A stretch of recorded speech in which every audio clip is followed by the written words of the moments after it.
Welcome sa Dries TV. Kung interesado ka sa ganitong news, huwag kalimutang isubscribe ang ating YouTube channel. Maraming salamat! Welcome back again sa ating YouTube channel mga kakimpaw, and sa update natin ito, ang pag-uusapan natin ay tungkol sa mga importanteng ganap kina Kim and syempre kay Paolo Avellino. Pero bago po ang lahat, maraming salamat sa inyong patuloy na pagsuporta at pagsubaybay sa mga daily update natin. Kaya naman bilang pasasalamat, narito po ang ilang napili kong komento patungkol ito sa naging previous update. Una komento mula po ito kay Ginang Juanita Reyes. Sabi niya, alam ko nang pakasal na si Kim at Pao sa ibang bansa kasi si Aki doon pinanganak. Kailangang doon magpakasal gawa ni Aki. Baka totoo anal ni na Pao at Kim si Aki. Para sa akin, masaya ako kaya pala kamukha o kahawig ni Kim si Aki. Nabasa ko lang ito noong year 2024. Walang masama kung totoo yung anak naman ng Kim Pao, di ba masaya? Maraming salamat po sa komento, Ginang Juanita Reyes. So i-manifest natin yan, di ba, na totoo yan. Kasi magkamukha talaga si Aki at si Chinita Princess. Yung mata po kasi ni Aki, mga ka-Kim Pao, ay singkit, katulad po ni Chinita Princess. Tapos hawig din kay Paolo Avellino. Di ba si Paolo Avellino at Kim Chu magkamukha. Kaya nakikita natin yung combination ni Kim and Paolo Avellino kay Aki. Pero anak po talaga yun ni LJ Reyes, mga kakimpaw. So, i-manifest na lang natin na magkaroon din ng anak si Kim and Paolo Avellino sa tamang panahon. 'Di ba? Kasi for sure, sobrang ganda at sobrang pogi po nun dahil alam naman natin na pogi at maganda si Chinita Princess. Maganda yung combination ni Kim and Paolo. Kaya ang resulta, maganda at pogi, super cute na baby. 'Di ba? At hopefully, kambal. 'Di ba? Na kung saan gustong gusto ni Chinita Princess. So sana makita natin yung magiging anak, magiging bunga, magiging resulta ng Kim Pao. So maraming salamat po sa komento, Ginang Juanita Reyes. God bless po and mabuhay kayo. At ang next comment naman mula po kay Ginang Merlinda Derpo. Sabi niya, Miss Dres, good evening. Sa akin okay lang na wag na mag-post si Kim ng mga ganap or mga bakasyon nila ni Paolo kasi napakarami nilang bashers. Lalo na kapag nakita nila si Paolo sa picture na hindi man lang umingiti, kung ano-ano na naman ang pupunahin nila. Kaya tama lang wag na siyang mag-share. Ang mahalaga alam natin na masaya silang dalawa at magkasama. Yun lang sapat na, antayin na lang natin ang pasabog nila. I love Kim Pao so much. God to you, Miss Durs. Happy New Year. Naku, maraming salamat po sa komento. Ginang Merlinda Derpo, Happy New Year din po sa'yo. Yes, tama po kayo dyan. Okay na okay lang naman sa atin na hindi sila nagpo-post. Pero, syempre, medyo nakakamiss din Ginang Merlinda Derpo, di ba? Kasi hula-hula tayo kung nasaan si Kim and Paula Avellino. Sana kahit mga konting pasilip lang, di ba, na kinaroroonan nila. Yun lang, sapat na mga kakimpaw. Pero hanggang ngayon kasi, tinatago nila kung nasaan sila mga kakimpaw. Pero may mga nakakalusot pong info at talaga namang ini-explore kung nasaan sila at kung ano na ba ang kaganapan po sa kanilang dalawa. Katulad ng update natin ngayon, panibago na naman po ang nakalap natin tungkol kay Kim and Paolo Avellino na kung saan ay ikakatuwa po ng lahat ng Kim Pao Nation. At lahat yan ay pag-uusapan po natin mamaya, okay?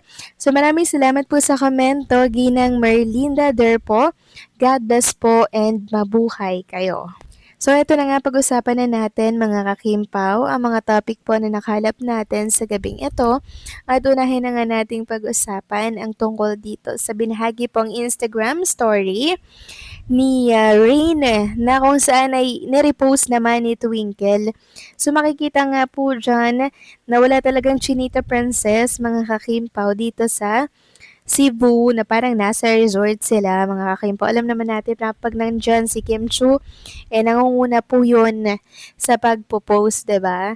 And syempre makikita natin dyan sana kung nandyan po si Kim. Kaso wala mga kakimpaw talaga eh.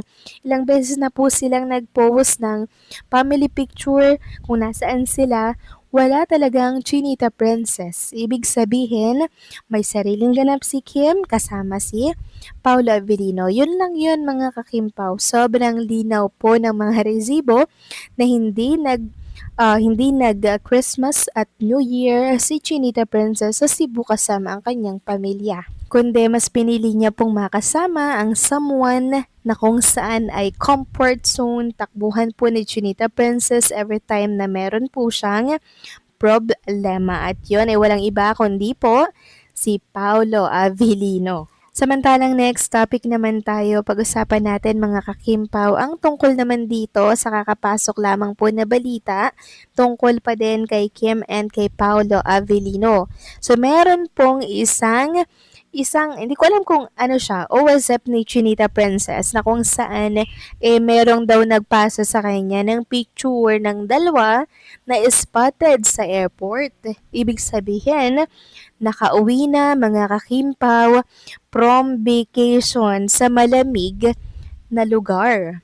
Sabi po dito ng nagngangalang Anastasia, sabi niya, OMG, someone sent me pics that spotted the two at the airport.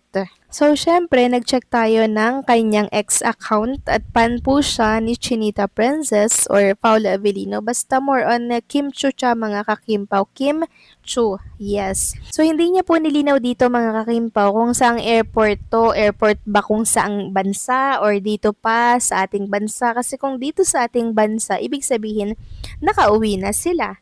'Di ba? At kung doon naman sa ibang bansa, pauwi pa lang sila. So sana po linawin niya and syempre pa-share na din ng picture na sinend sa'yo na kung saan spotted daw si Kim and Paolo Avellino sa airport. Kasi feel ko mga kakimpaw, nag-enjoy pa po yun sa kanilang vacation kung nasaan man silang malamig na lugar. Meron kasing nagsasabi na hindi daw yun sa Switzerland, marahil daw ay sa ibang bansa, mga kakimpaw. So hindi kasi natin alam kasi parang nasa may yelo po na lugar yung nagsabi na nakasabay daw nila ang Kimpaw sa tour nila, mga kakimpaw. So, yun po yun. So, sana mag-share din sila ng picture, 'di ba? Nang sa ganun, maging masaya naman tayo. Pero kung hindi naman po pwede at bawal, dahil na rin sa privacy ni Kim and Paolo Avellino, naiintindihan po natin yun. Kasi nga po, privacy yun ni Kim and Paolo Avellino na iniingatan po ng matagal na.